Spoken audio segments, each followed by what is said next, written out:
अब प्रथम में ही सत्संग प्रेमियों ये चीज़ समझाने के लिए सब सुख सुख के पीछे दौड़ रहे हैं।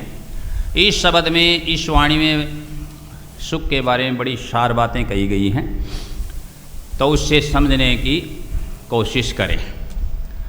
तो क्या कहा, बंदे सुख पासी रे कर स्वीकार सार, सार सार को स्वीकार करो। सार का मतलब सत्य को स्वीकार करो। किसको? सत्य को। अब सत्य को हम स्वीकार नहीं करते, इसके कारण क्या है? दुखी रहते हैं। झूठ का सहारा ले लिया। एक झूठ को सत्य बनाने के लिए हम यदि 100 झूठ और बोल दें तो भी वह झूठ क्या रहेगी? झूठ ही रहेगी ना। इसलिए सुख कैसे मिले फिर? उससे विवाद बढ़ेगा, अहंकार को ठेस लगेगी कि मेरी बात स्वीकार नहीं की जा रही, मानी नहीं जा रही। माने कैसे? झूठ है। सार को स्वीकार करते नहीं। झूठ है तो झूठ मान लो कि हाँ मेरी बात क्या है, या झूठ है मुझसे क्या हुई है, भूल हुई है, त्रुटि हुई है, गलती हुई है। आगे विवाद नहीं बढ़ेगा। लेकिन मानते नहीं, झूठ पर झूठ बोलते जाते हैं, सच्चाई को स्वीकार नहीं करते। फिर विवाद का रूप ले लेता, उससे फिर झगड़ा बन जाता है, बड़े बड़े कांड हो जाते हैं, सिर्फ एक बात के कारण। किसके कारण? ना स्वीकार करने के कारण। स्वीकार नहीं करते, सच्चाई को मानते नहीं, तो दोनों फिर लड़ेंगे। क्योंकि अगला कहेगा मैं सच्चाई को मान, तो क्यों नहीं मान रहा? और वो कहेगा नहीं तुम झूठ कर रहे हो, तुम झूठ कर रहे हो। और दोनों की इस प्रकार से आपस में जिदोजहद होगी, बहस होगी और झगड़ा बढ़ेगा। और तुरंत एक आदमी स्वीकार कर लेगी, जी मुझसे क्या हो गई, भूल होगी, गलती होगी, माफ़ करना, सॉरी जब बोल देते हैं आजकल, तो मामला वही क्या हो जाता है? शांत। लेकिन शांत होने नहीं देते, बढ़ाते रहते हैं। इसलिए आज का ये शब्द आपकी सेवा में क्या कह रहा है? सभी के लिए बड़ी ज्ञानोपयोगी बातें हैं इसमें, कि बंदे सुख पासी रहे कर स्वीकार सार, सत्य को स्वीकार कर सार पार उतर जैसी। सार को पकड़ ले, एक सतनाम सार है, सत्य सार है, उसको पकड़ लिया। सार सार को गई ही रहे, थोथा दे उड़ाए, सार सार को पकड़ ले। पार उतर जैसी रे बंदे सुख पासी रे। पहली कड़ी में क्या कहते हैं? देखो वाणी क्या कहती है, जन्म जन्म जन्म जन्म जमारो खोयो, बार बार ये मनुष्य का जीवन लिया, ये जमारा बार बार हमें मिला और बार बार ही हमने इसको व्यर्थ गंवा दिया। जन्म जन्म जमारो खोयो, रह गयो हरदम हर्जा में। हर्जा का अर्थ नुकसान में रह गया, प्रॉफिट नहीं हुआ, लॉस हुआ, हानि हुई, लाभ नहीं। क्यों? क्यों? सत्य को स्वीकार नहीं किया, सार को स्वीकार नहीं किया, और जो निस्सार बातें थी उनके पीछे दौड़ते रहे।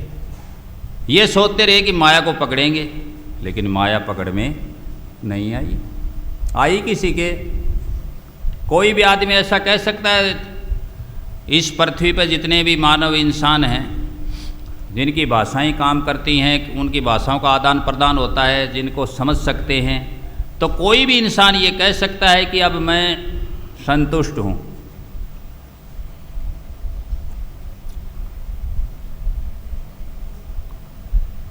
बड़ा से बड़ा धनी व्यक्ति भी ये इच्छा रखता है कि और धन चाहिए, और धन मेरे पास आए, है कि नहीं है?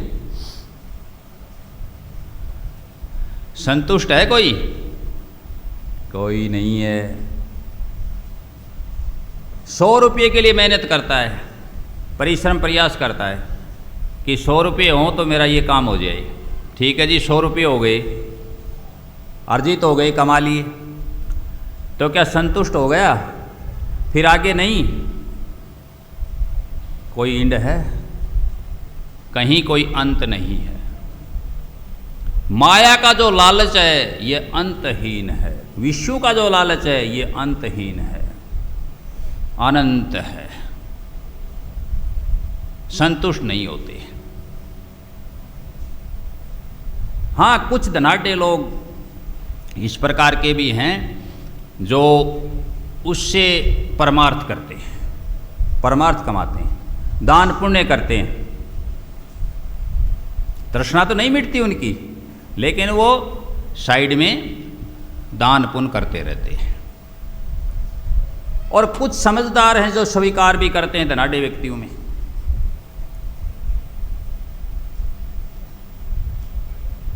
क्या स्वीकार करते हैं कि मैं पहले किस मुकाम पर था, आज मैं किस पायदान पर खड़ा हूं, पहले किस पायदान पर था, अपना ध्यान रखते हैं। लेकिन अधिकांश सच्चाई को छोड़ देते हैं, भूल जाते हैं, और जब उनके पास किसी भी प्रकार की पद प्रतिष्ठा हासिल हो जाती, आ जाती है, तो फिर वो किसी को कुछ नहीं समझते और उनके अहंकार हो जाता है। अहंकार क्यों हो जाता है? अहंकार महतत्व है, सृष्टि के मूल में है, सृष्टि के आदि में अहंकार है। और जिसका प्रमाण देखो, संसरित मूल शूल प्रद नाना, संसरित मूल शूल प्रद नाना, सकल शोकदायक अभिमाना। सृष्टि के मूल में ही अभिमान है, और जो अभिमान है वो क्या है? शूल प्रद नाना, अनेक कष्ट देने वाला है, प्रदान करने वाला है। शूल प्रद नाना, सकल शोकदायक अभिमाना। सृष्टि के मूल में है, आदि में है। अब जब पद आएगा, प्रतिष्ठा मिलेगी, तो अहंकार तो स्वाभाविक है। हाँ, कुछ होते हैं ऐसे भी जिनके अहंकार नहीं होता, और वो अपना पिछला याद रखते हैं कि मैं पहले कहाँ था। एक छोटी सी कहानी बताता हूँ बिल गेट्स की। बिल गेट्स का नाम सुना होगा। एक बड़ा धनाढ्य व्यक्ति हुआ। उस समय वो वहाँ उस मुकाम तक पहुँचा कि उससे धनी कोई नहीं था। पहले नंबर पर नाम था उसका कि संसार में सबसे धनी व्यक्ति कौन है? Bill Gates. उसकी कहानी बता रहा हूँ, सभी ध्यान से सुनो। एक रोज वो ट्रेन से यात्रा कर रहा था। एक रोज का मतलब कोई समय, किसी समय। तो ट्रेन में थोड़ा समय था, मतलब ट्रेन लेट थी। उसने सोचा टाइम पास के लिए अपनी क्या ले लें, पत्रिका ले लें, अखबार ले लें, मैगजीन। तो जो अखबार देने वाला था आकर उसके पास वो गया, एक लड़का था, और उस लड़के को जाकर के कहा कि भाई ये अखबार कितने रुपए का है? उसने कहा कि ये 1 रुपये का है। उनकी जो करेंसी अलग होगी, कोई भी जो मूल्य, अपने अपने हिसाब से कह रहा हूँ, मकानी को अपनी मुद्रा के अनुसार बता रहा हूँ, 1 रुपये का है। उसने अखबार तो उठाया और वापिस रख दिया। तो वो जो लड़का वो आकर जो अखबार बेच रहा था, उसने कहा कि सर क्या बात हुई, आपने इसको वापस कैसे रख दिया? आपने अखबार लिया था, वापस क्यों रख दिया? उसने कहा नहीं कोई बात नहीं, अभी मेरे पास खुले नहीं है, छुट्टे नहीं है, मतलब खुले पैसे नहीं है। उस लड़के ने कहा कि सर कोई बात नहीं, आप ये अखबार ले जाओ। उसने कहा नहीं, तुम्हारे नुकसान हो जाएगा। बिल गेट्स बहुत समझदार इंसान था। कहा तुम्हारा नुकसान हो जाएगा। उसने कहा नहीं, ये हमारा जो प्रॉफिट होता है ना, लाभ, उसमें हमारे 2-4 अखबार एक्स्ट्रा आते हैं, कोई नुकसान नहीं होगा, आप ले जाइए, आप ले जाइएगा, ले जाओ। कोई बात नहीं। बिल गेट्स ने वह ले लिया अखबार और अपनी जो भी यात्रा पर जा रहा था, ट्रेन आ गई, बैठ गया, चला गया, पढ़ता गया, टाइम पास हुआ। फिर इसी प्रकार से एक बार फिर हुआ, वही सेम वही कहानी, और फिर अखबार ले लिया, लड़के ने अखबार दे दिया। अब बिल गेट्स सतनाम सत्सय। तो कहानी कहाँ से थी, वहीं से आरंभ करते हैं। जब बिल गेट्स बुलंदियों पर पहुंच गया, संसार का एक धनी व्यक्ति बन गया, सबसे धनी व्यक्ति बन गया। उस समय कहीं किसी 5 सितारा होटल में, और उसके समकक्ष लोग जो धनी लोग थे, वे कहीं खाना खा रहे थे, और खाना खाते हुए उनकी परस्पर आपस में बातचीत शुरू हुई, और एक उनमें से कहने लगा बिल गेट्स को कि सर, संसार में आपसे धनी कोई नहीं है, सबसे धनी आप हो, और कोई नहीं ना। बिल गेट्स ने कहा नहीं,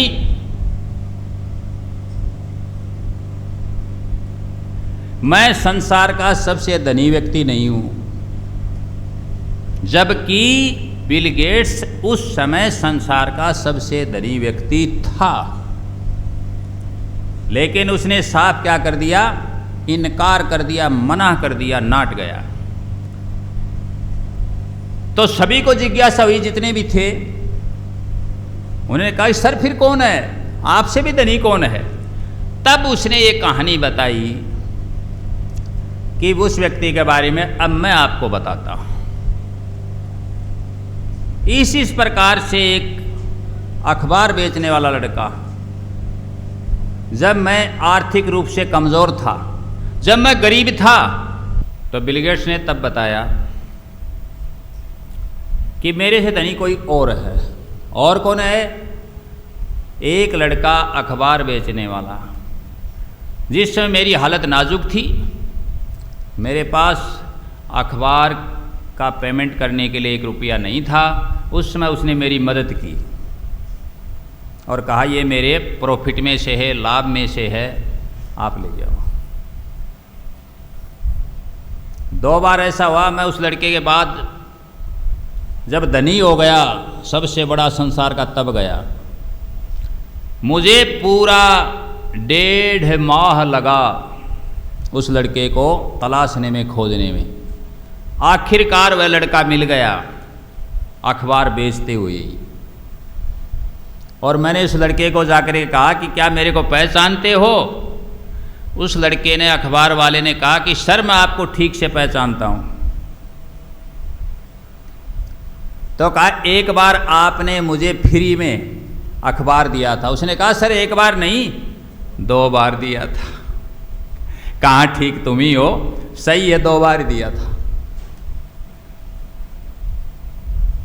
तब मैंने उस लड़के को अपना ऋण उतारने के लिए, कर्ज उतारने के लिए कुछ देना चाहा।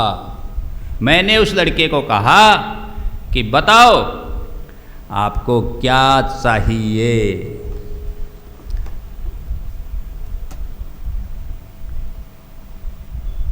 अब यहां मैं थोड़ा गैप दे रहा हूं। सोचो सभी कि ऐसे संसार का सबसे धनी व्यक्ति और अपने को कहे कि आपको क्या चाहिए, मैं दूंगा, मांगो। तो कोई चुकेगा? कोई मना करेगा? मेरे ख्याल से तो जो पास पड़ोस में होंगे उनके भी लार टपकने लग जाएगी कि हम भी मांग लें। जब बिल गेट्स ने कहा कि मैंने उस लड़के से कहा कि आपको क्या चाहिए, मैं दूंगा, आज मैं समर्थ हूं, उस लड़के ने कहा कि सर मुझे ये भी मालूम है, मुझे ये भी मालूम है कि आज के दिन आप संसार के सबसे धनी व्यक्ति हैं। और आप दे सकते हैं, लेकिन मैं लूँगा नहीं, मैं नहीं लूँगा। क्यों? बिल गेट्स ने कहा, भैया क्यों? इसलिए नहीं लूँगा सर कि जिस दिन मैंने आपको दिया था उस समय मैं संसार का सबसे धनी व्यक्ति नहीं था। आज आप संसार के सबसे धनी व्यक्ति हैं। आपकी और मेरी बराबरी नहीं हो सकती। मैंने उस दिन दिया था आपको, उस दिन मदद की थी जिस दिन मेरे पास कुछ भी नहीं था। आप मेरा ऋण, मेरा कर्ज चुका नहीं सकते। तब बिल गेट्स ने कहा कि वह व्यक्ति मेरे से भी क्या है, धनी है। सतनाम सत साई।